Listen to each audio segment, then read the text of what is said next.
Hello all, welcome to మీ తెలుగమ్మాయి. Video చూస్తున్న వాళ్ళంతా లైక్ చేయడం మర్చిపోకండి. వీడియో లైక్ చేయడం వల్ల ఇంకొంతమందికి షేర్ అవుతుంది. పైకి క్రూరంగా కనిపించే మృగాలు ఆకలి కోసం మాత్రమే వేటాడతాయి. కానీ పైకి అందంగా కనిపించే మనిషి వినోదం కోసం వేటాడతాడు.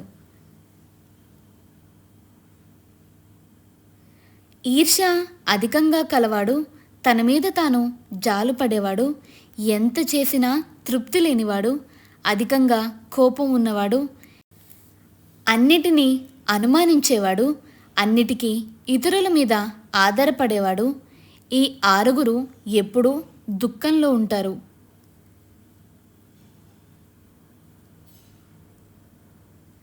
నీతో అవసరం ఉందంటే నిన్ను ప్రశంసిస్తూ, నీతో అవసరం లేనప్పుడు నిన్ను విమర్శిస్తూ ఉండేవారిని నీ జీవితంలో ఎప్పుడూ నమ్మకు. ధనవంతుడు వేలకు తింటాడు, ముష్టివాడు వేలకు తింటాడు. తేడా ఏంటంటే ధనవంతుడు కోరింది తింటాడు, ముష్టివాడు వేసింది తింటాడు. అందరిలోనూ మంచిని చూడడం నేర్చుకుంటే మనలోని మంచి కూడా పెరుగుతుంది. గెలుస్తూ ఉంటే నీ నీడతో కరచాలనం చేయడానికి కూడా జనం పరిగెడతారు.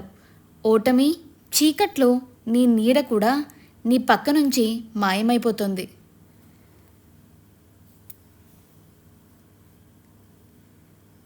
నీవు ఇష్టపడే వాళ్ళను వాడుకోవద్దు, నీ అవసరం ఉన్న వాళ్ళను తప్పించుకుని తిరగవద్దు, నిన్ను నమ్మిన వాళ్ళను మోసం చేయవద్దు, నిన్ను గుర్తించుకునే వాళ్ళను మర్చిపోవద్దు.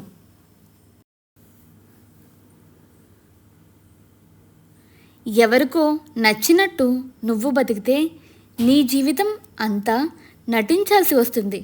అదే నీకు నచ్చినట్టు బ్రతికి చూడు, నీ జీవితం ఆనందంగా ఉంటుంది.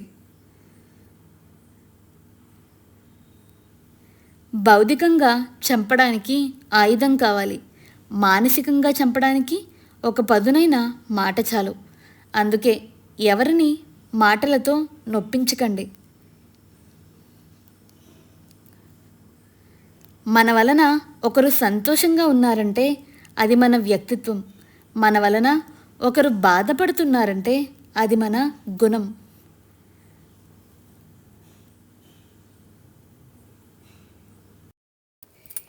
ఎదుటివారు మారాలి అని కానీ మార్చాలి అని కానీ ప్రయత్నించకండి, మీరే మారండి. కాళ్ళకి ఏమీ గుచ్చుకోకుండా ఉండాలంటే మనమే చెప్పులు వేసుకుంటాం, కానీ రోడ్డు అంతా తివాచి పరుస్తామా?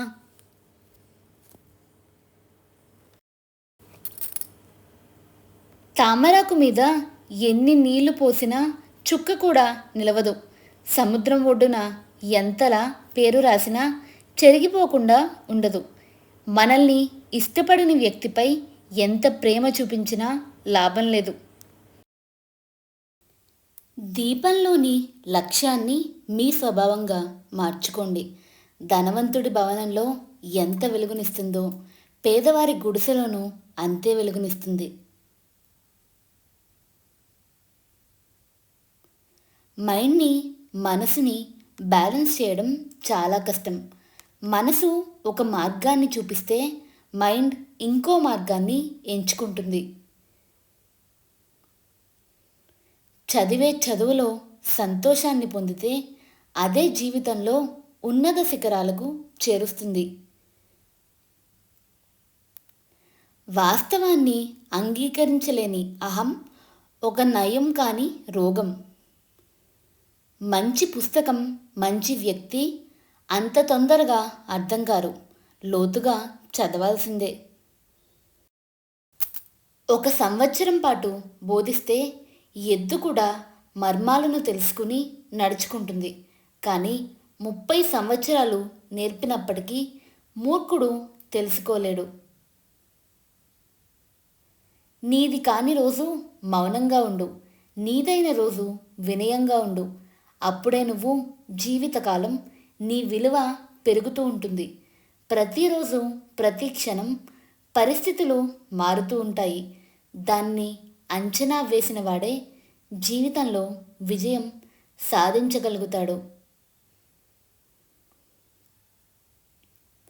భవిష్యత్తులో ఏం జరుగుతుందోనని ఎప్పుడూ లెక్క పెట్టేవాడు దేనిని సాధించలేడు. సత్యమని, మంచిదని నీవు అర్థం చేసుకున్న దాన్ని తక్షణమే ఆచరించు. ఈ లోకంలో ప్రతి ఒక్కరికి వారి తెలివితేటల మీద గర్వం ఉంటుంది. కానీ ఏ ఒక్కరికి తమలో ఉండే గర్వం తెలుసుకునే తెలివి ఉండదు.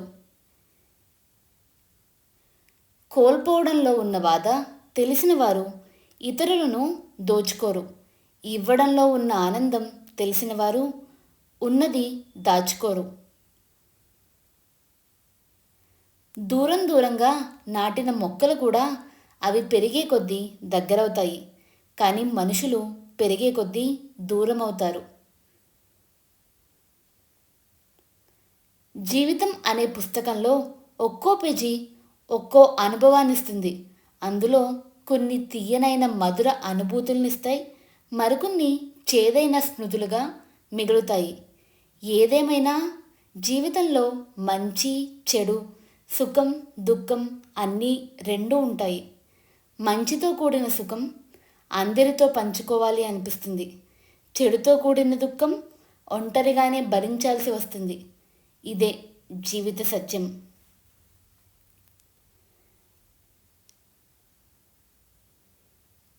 మూత మూసిన పాత్రలోకి ఎంత పోసినా పాలు లోపలికి వెళ్ళవు. అలాగే క్లోజ్డ్ మైండ్లో జ్ఞానం వెళ్ళదు. ఎక్కువ కాలం జీవించాలి అనుకుంటే సగం తినండి, 2 రెట్లు నడవండి, 3 రెట్లు నవ్వండి, లెక్కలేనంత ప్రేమను పంచండి. ఇతరుల జీవితాలతో నిన్ను పోల్చుకోకు. నువ్వు వారిలా ఉంటే నీకంటూ సొంత జీవితం ఏముంటుంది? ఇతరుల నుంచి ఎంత అయితే ఆశిస్తారో అవతలి వారు అంతకంటే ఎక్కువ ఆశిస్తారని మరువవద్దు. ఎదురు దెబ్బ తగిలినప్పుడు తొందరపడకు. కాసేపు ఆగి ఆలోచించు. జీవితం నీకేదో నేర్పడానికి ప్రయత్నిస్తుంది అని గ్రహించు. ధనాన్ని చూసి దరిచేరే బంధువులు, అందాన్ని చూసి కలిగే ప్రేమ, అవసరం కోసం కలుపుకునే స్నేహం ఏనాటికి శాశ్వతం కాదు. కీర్తి ఉన్న ఇంద్రియ నిగ్రహం లేని వారికి పతనం తప్పదు. గుడిలో ఇచ్చే ప్రసాదంలోనే చక్కెర తక్కువైతే ఏం పర్లేదు అనుకుని పడేయకుండా తింటాం. అలాంటిది దేవుడిచ్చిన జీవితంలో ఏవో 2 రోజులు బాలేవని తప్పుడు నిర్ణయాలు తీసుకోకూడదు. ఏం పర్లేదు అంటూ ముందుకు వెళ్ళాలి, అంతే. కొన్నిసార్లు మన మాటలు పని చెయ్యనప్పుడు మౌనంగా ఉండి చూడు. ఆ మౌనం ఎదుటివారి గుండెల్లో గుబులు పుట్టిస్తుంది. భయం సుత్తి లాంటిది. గెలుపు ద్వారాలకు మేకులేసి కొట్టేస్తుంది. టెన్షన్ విషం లాంటిది. గెలుపుని చంపేస్తుంది. ఎవరితోనూ మీ రహస్యాలు చెప్పుకోవద్దండి. మీ రహస్యాలను మీరే దాచుకోలేకపోతే మరి ఇతరులు ఎలా దాచుకుంటారు? ఒక్కసారి ఆలోచించండి.